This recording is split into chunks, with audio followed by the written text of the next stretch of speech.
পহেলা বৈশাখ নামে যে উৎসব আমাদের দেশে হয়, এটা শরিয়তের সাথে যে বিষয়টা সাংঘর্ষিক নয় শুধু ততটুকুই আমরা পালন করতে পারি। কিন্তু মঙ্গল প্রদীপ জ্বালানোর নাম করে ছেলে মেয়েদের অবাধ মেলামেশা, ছেলে মেয়ের গায়ে উল্কি এঁকে দিচ্ছে, গালে উল্কি এঁকে দিচ্ছে, তারপর পেঁচা, হনুমান ইত্যাদি মূর্তি, যে মূর্তির সাথে ইসলামের আকীদার একেবারে সংঘর্ষ আর কি, মূর্তিকে ভেঙে মাটির সাথে মিশিয়ে দেওয়ার জন্য সাইয়েদনা ইব্রাহিম এসেছেন এবং বিষ্ণু বলেছেন বুইস্তু আন উকাসসির আল মাজামির, আমি ওয়াল আসনাম, এই মূর্তি, ঢোল, বাদ্য এগুলো ভেঙে দেওয়ার জন্য এসেছি।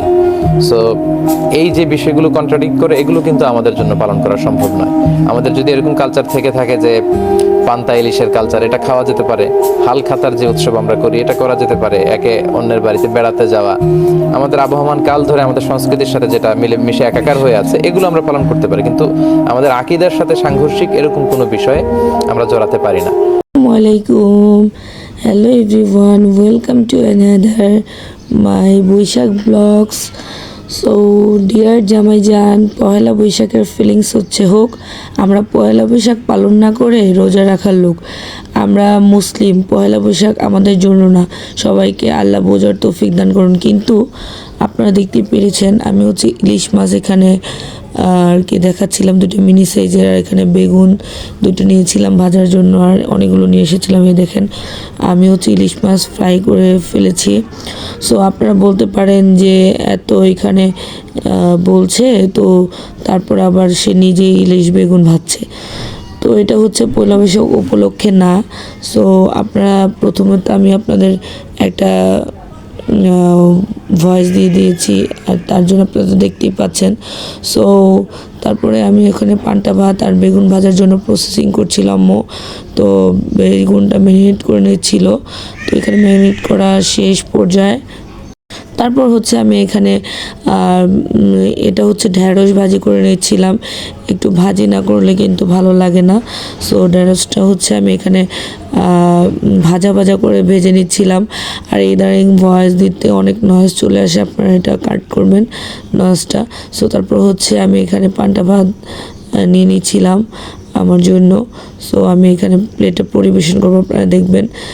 পাতিল থেকে একটু পানিও দিয়ে দিচ্ছিলাম। পাতিল থেকে ভাত অনেক পরিমাণে ছিল, আপনারা দেখলে হয়তো বলবেন যে ছোটো পাতিলে কিন্তু অনেক পরিমাণে ভাত ছিল, বড় পাতিলেই ছিল। দেখেন কত পরিমাণে ভাত নিয়েছি আমি আজকে।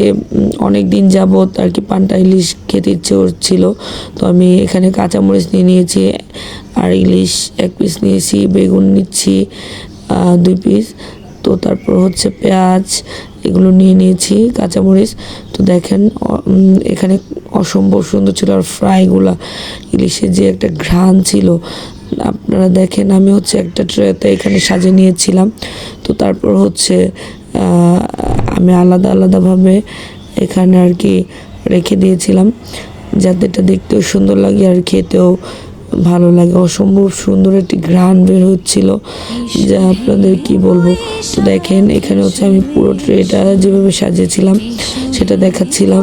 আমার কাছে খুব ভালো লাগছিল, অ্যান্ড দেখতেও খুব চমৎকার লাগছিল। আপনারা বলেন তো কেমন লাগছে, আর কে কোথা থেকে আমার ভিডিওটি দেখছেন একটু কমেন্টে জানাবেন। তো এখানে আমার হাজব্যান্ড চলে আসছিল, ও বলছিল খাবে।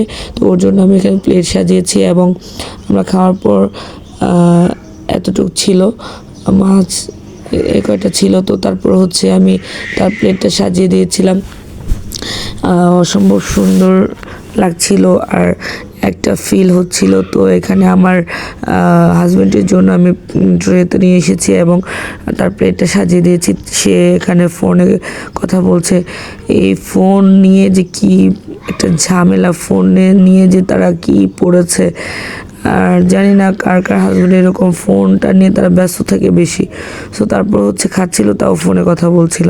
তো যাই হোক, তারপর হচ্ছে ফোনটা শেষ আপাতত। এখন সে ফোনে কথা বলে শেষ করে তারপর হচ্ছে সে এখানে খাওয়ার জন্য তৈরি হচ্ছিল। তার কাছে নাকি খুব ভালো লেগেছিল অনেক দিন যাবত পর। তো এখানে দেখতেই পাচ্ছেন। সো আমার পরিবেশনটা কেমন লেগেছে আপনারা জানাবেন। সো এখানে পিকচার অ্যাড করে দিয়েছি, কেমন সুন্দর হয়েছে জানাবেন। সো আপনাদের সুস্থতা কামনা করে আমি আপাতত আমার ভিডিওটি এখানেই শেষ করব। আসসালামু আলাইকুম, আল্লাহ হাফেজ।